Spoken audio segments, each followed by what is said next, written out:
Konnichiwa, Japan fans. In today's show, we're going to be talking about bad news.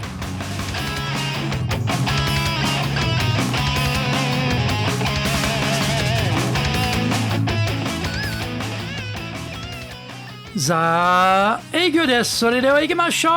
So let's get going.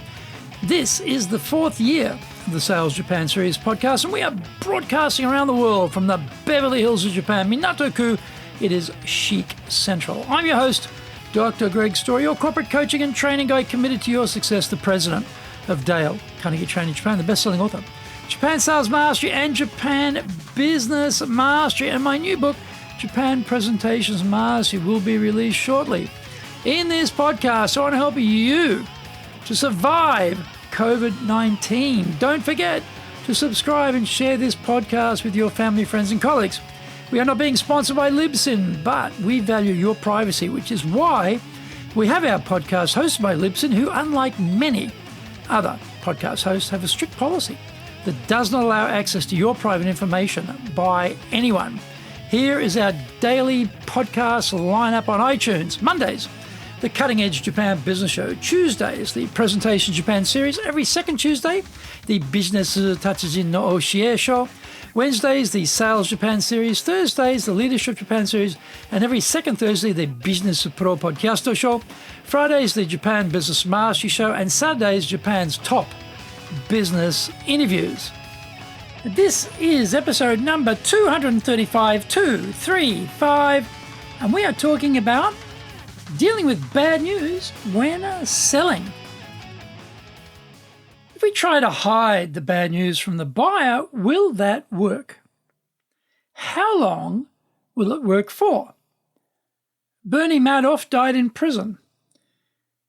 His wife left in a perilous state, one son dead from suicide and the other from cancer. I call that family devastation. He got away with his lies and cheating for quite a while.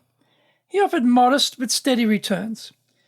He told people he had no capacity to take their money, then rang them back at a later stage to say there was an opening. They were grateful for the chance to give him their money. The 2008 recession showed who was skinny dipping in the markets, as Warren Buffett termed it, and Bernie could no longer sustain the fraud. If we are loose with the facts and the truth with our buyers, how will that go toward fostering the reorder culture we want to create? The usual ploy is to downplay the costs by offering the best case example and not offering the most realistic case. I was reminded of this the other day while watching a video from the president of this particular organization. He wanted more money, a lot more money for this project. Let's park the fact he was a hopeless advocate for his case, bumbling his way through his pitch. The examples he offered were very carefully culled to make the pain look minuscule. The obvious problem with that, though, was the vast majority of the stakeholders did not fit into that minimum damage category. He was trying to avoid the pain, but that came across as dodgy and duplicitous. We have to reach for our financial calculators and work out the damage for ourselves, and we are left to our own conclusions. It would have been much better to meet the elephant in the room head on and explain why the bigger number was a good decision. That way, the seller controls the narrative, not the buyer. Call out the number, then justify the living daylights out of it. Talk about the long-term benefits and the opportunity costs if we take no action now. Pile on the value of the proposition in the context of the number. Trying to talk about the value proposition unrelated to the number doesn't fly. Let me start the whole paragraph again.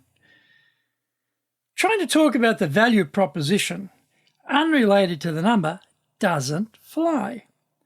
We need to connect them together as we explain the value. We unveil the ugly number, but wrap the pain up in the value to come, to the glorious future, to the sunny uplands, the better days hereafter. Context is everything here. Our hero didn't do that. And I believe he missed a great opportunity to get people to back his proposal. Find out more when we come back from the break.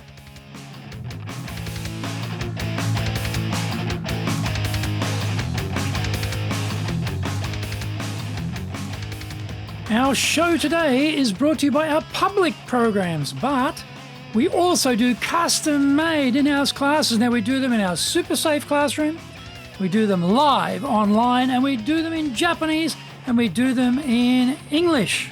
Today's show is sponsored by, on May the 12th, our cross and upselling program. On the 14th of May, we're doing leading and managing. 18th of May, time management. 21st, developing subordinates. The 28th of May, we're doing communicating with different personality styles.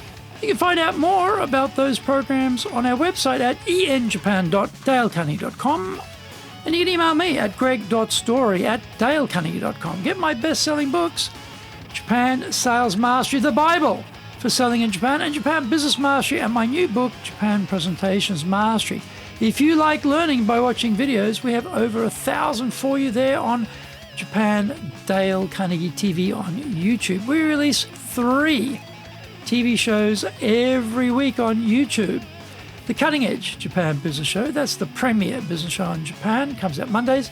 Fridays, the Japan Business Mastery Show, and Saturdays, Japan's top business interviews, where I interview leaders in Japan from SMEs all the way up to the corporate captains of industry on one topic, leading in Japan. Now, every second Thursday, we release the Business Pro Television Show. And don't forget, you can email me at greg.story@dalecarnegie.com.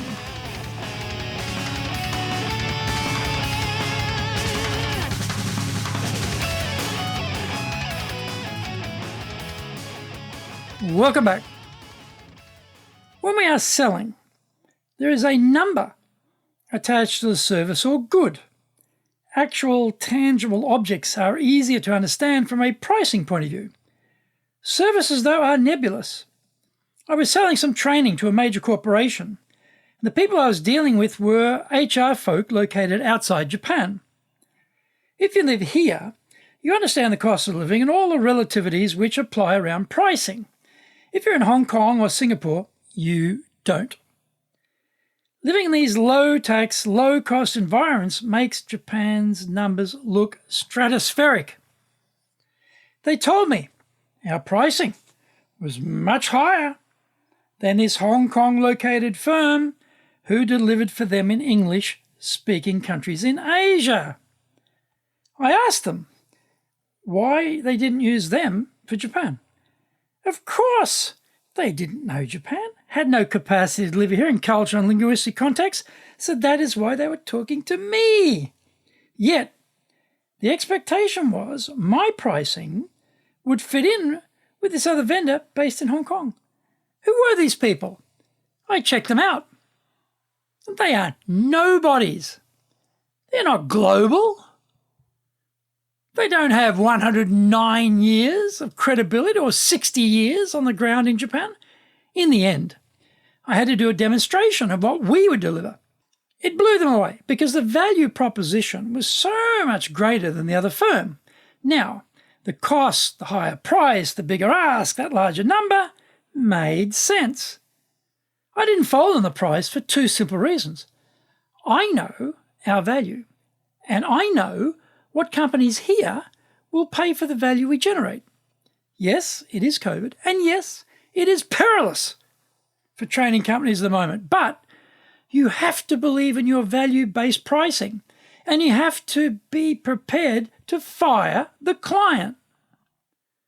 Don't run away from the hard conversations. Instead, find ways to demonstrate and show your value. Keep honing your persuasion skills to sustain the narrative about why they should buy from you, and buy from you now, and keep buying from you.